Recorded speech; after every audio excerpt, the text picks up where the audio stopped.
Assalamualaikum warahmatullahi wabarakatuh. Perkenalkan, nama saya Nur Fadila dari Prodi D4 Kebidanan tingkat 2A Poltekkes Kemenkes Palu. NIM saya PO 7124319039. Di sini saya akan menjelaskan tentang gizi seimbang pada masa nifas atau menyusui. Pertama, saya akan menjelaskan pengertian, manfaat, fungsi gizi pada masa nifas atau menyusui. Secara etimologi, kata gizi berasal dari bahasa Arab gizza yang berarti makanan. Gizi adalah zat makanan pokok yang diperlukan bagi pertumbuhan dan kesehatan tubuh. Gizi seimbang adalah susunan makanan sehari-hari yang mengandung zat gizi dalam jenis dan jumlah yang sesuai dengan kebutuhan tubuh. Ibu nifas membutuhkan nutrisi yang cukup. Gizi seimbang terutama kebutuhan protein dan karbohidrat. Gizi pada ibu menyusui sangat erat kaitannya dengan produksi air susu yang sangat dibutuhkan untuk tumbuh kembang bayi. Bila pemberian ASI berhasil baik, maka berat badan bayi akan meningkat, integritas kulit baik, tonus otot, serta kebiasaan makanan yang memuaskan. Ibu menyusui tidaklah terlalu ketat dalam mengatur nutrisinya. Yang terpenting adalah makanan yang menjamin pembentukan air susu yang berkualitas dalam jumlah yang cukup untuk memenuhi kebutuhan bayinya. Kebutuhan gizi pada masa nifas, terutama bila menyusui, akan meningkat 25%. Karena berguna untuk penyembuhan karena setelah melahirkan dan untuk memproduksi air susu yang cukup untuk kesehatan bayi. Asupan kalori per hari ditingkatkan menjadi 2.700 kalori per hari. Asupan cairan per hari ditingkatkan menjadi 3.000 mili atau susu 1.000 mili. Suplemen zat besi dapat diberikan pada ibu nifas selama 4 minggu pertama setelah kelahiran.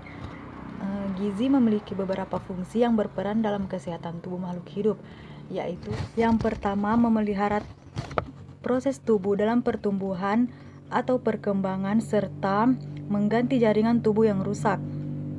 Yang kedua, memperoleh energi guna melakukan kegiatan sehari-hari atau aktivitas. Yang ketiga, mengatur metabolisme dan mengatur berbagai keseimbangan air, mineral, dan cairan tubuh yang lain. Yang keempat, berperan dalam mekanisme pertahanan tubuh terhadap berbagai penyakit.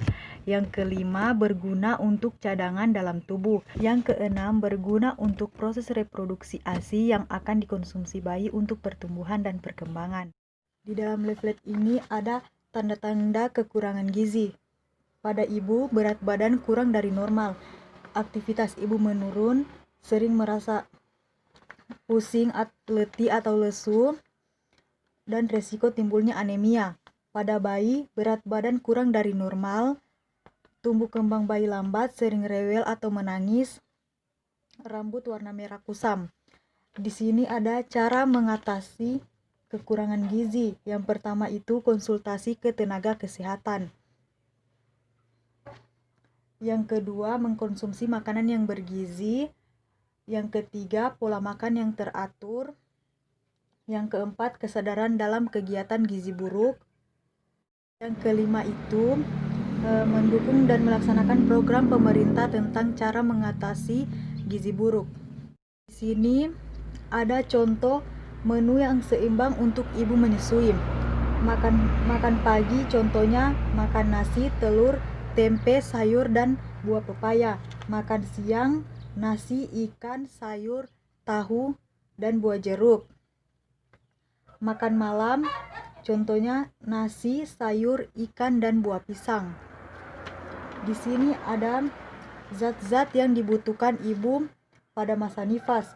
Yang pertama itu kalori, yang kedua protein, yang ketiga kalsium dan vitamin D, yang keempat magnesium, yang kelima sayuran hijau dan buah, karbohidrat kompleks, lemak, garam beriodium, air putih, vitamin A, vitamin B, vitamin B1 atau tiamin, vitamin B3 atau niacin, vitamin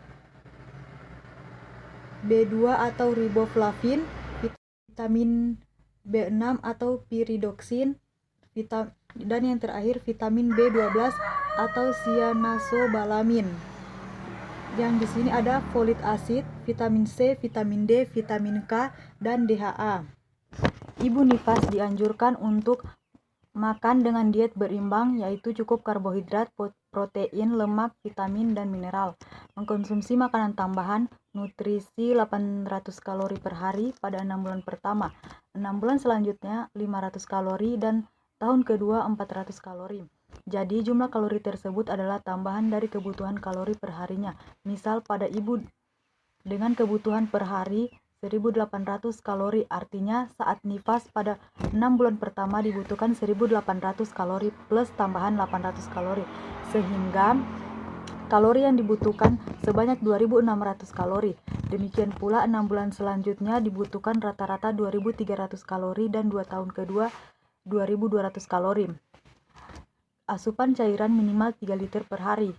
Mengkonsumsi tablet besi atau Fe tiap hari selama 40 hari. Minum kapsul vitamin A untuk memberi asupan vitamin A juga kepada bayinya, yaitu dengan melalui ASI-nya. Suplemen zat besi adalah senyawa obat yang mengandung unsur dengan komposisi Fe, yaitu kadar zat besi yang dapat difungsikan untuk menambah zat besi dalam sel darah merah yang berkurang. Pada masa kehamilan akan terjadi hemodilusi, yaitu pengenceran volume darah akibat cairan plasma selama hamil, sehingga jumlah hemoglobin darah pada ibu hamil menurun. Tetapi keadaan ini tidak mempengaruhi keadaan ibu dan harus ditunjang dengan pemberian suplemen zat besi baik selama kehamilan maupun masa nifas. Tambahan zat besi sangat penting dalam masa menyusui karena kebutuhan untuk kenaikan sirkulasi darah dan sel, serta menambah sel darah merah atau hemoglobin sehingga daya angkut oksigen mencukupi kebutuhan. Sumber Fe biasanya kita dapati dengan mengkonsumsi makanan seperti kuning telur, hati, daging, kerang, ikan, kacang-kacangan, dan sayuran hijau. Kalsium dan vitamin D ini berguna untuk pembentukan tulang dan gigi. Kebutuhan kalsium dan vitamin D didapat dari minum susu rendah kalori atau berjamur di pagi hari. Konsumsi kalsium pada masa menyusui meningkat menjadi 5 porsi per hari. 1 setara dengan 50-60 gram keju, 1 cangkir susu es krim, 160 gram ikan salmon, 120 gram ikan sarden, atau 280 gram tahu kalsium. Nah, magnesium ini dibutuhkan sel tubuh untuk membantu gerak otot, fungsi syaraf, dan memperkuat tulang. Kebutuhan magnesium didapat pada gandum dan kacang-kacangan. Magnesium ini diperlukan sel tubuh untuk memperkuat otot, memperkuat tulang, dan fungsi syaraf. Kebutuhan magnesium didapat dari gandum dan kacang-kacangan. Nah, untuk cairan atau air putih ini baiknya dikonsumsi 8 gelas per hari atau sedikitnya 3 liter per hari. Sumber dari cairan itu yang pertama ada air putih, sup, susu, dan sari buah. Nah, vitamin A ini digunakan untuk pertumbuhan sel, jaringan, gigi, dan tulang, perkembangan syaraf, penglihatan, meningkatkan daya tahan tubuh terhadap infeksi. Sumber dari vitamin A ini ada kuning telur, hati, mentega, sayuran berwarna hijau, dan buah berwarna kuning seperti tomat, wortel, dan nangka. Selain itu, ibu menyusui juga mendapat tambahan berupa kapsul vitamin A. Lanjut ke vitamin B1. Vitamin B1 ini dibutuhkan agar kerja syaraf dan jantung normal, membantu metabolisme karbohidrat secara tepat oleh tubuh, nafsu makan yang baik, membantu proses pencernaan makanan, meningkatkan pertahanan tubuh terhadap infeksi, dan mengurangi kelelahan.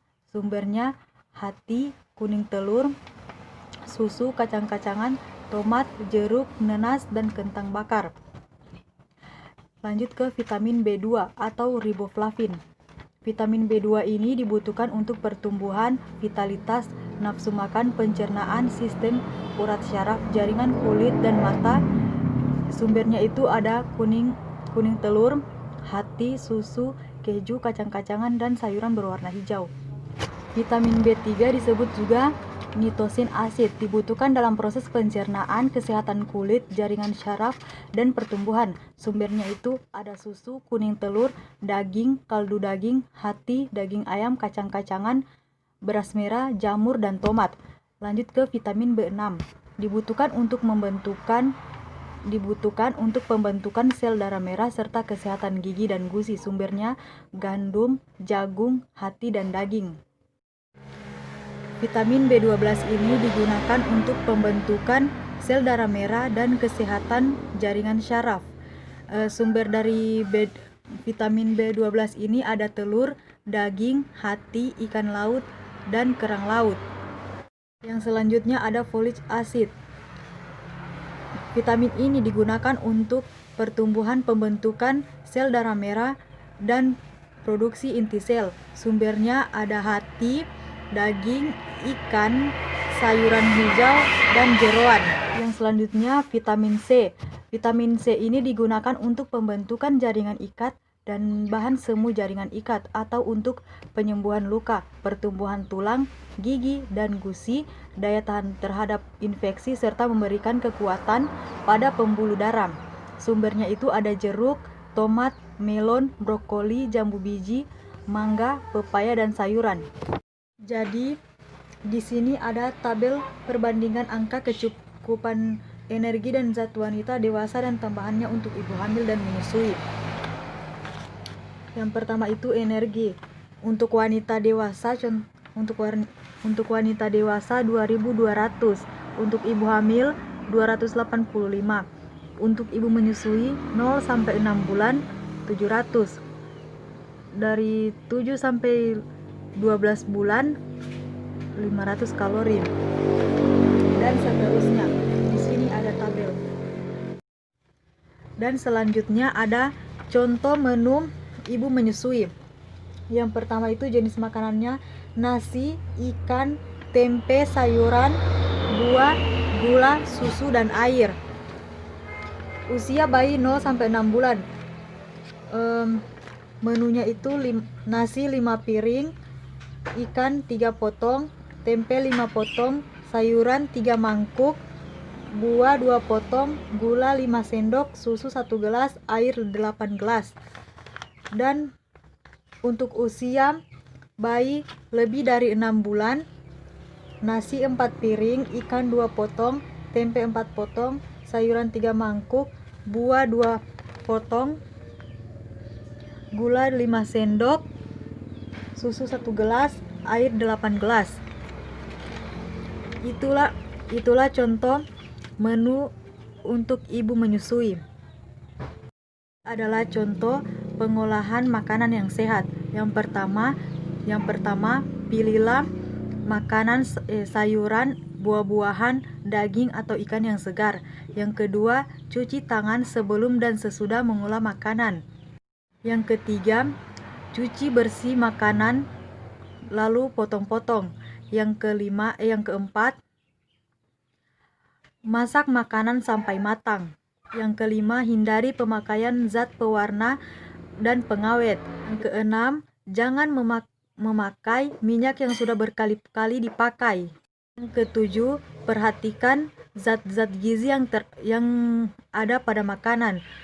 Jika yang dikemas, perhatikan tanggal kadaluarsa. Apabila penyok, jangan diambil. Yang terakhir, simpan alat-alat dapur dalam keadaan bersih dan aman. Jadi kesimpulannya di sini yaitu masa nifas atau masa menyusui adalah masa yang sangat penting. Hal ini dikarenakan setelah ibu melahirkan dan memerlukan waktu untuk memulihkan kembali kondisinya dan mempersiapkan ASI sebagai makanan pokok untuk bayinya. Oleh karena itu, diperlukan gizi atau nutrisi yang dapat memenuhi kebutuhannya. Nutrisi atau gizi adalah zat yang diperlukan oleh tubuh untuk keperluan metabolismenya. Sekian materi dari saya. Saya ucapkan wabillahi taufiq wal hidayah. Wassalamualaikum warahmatullahi wabarakatuh.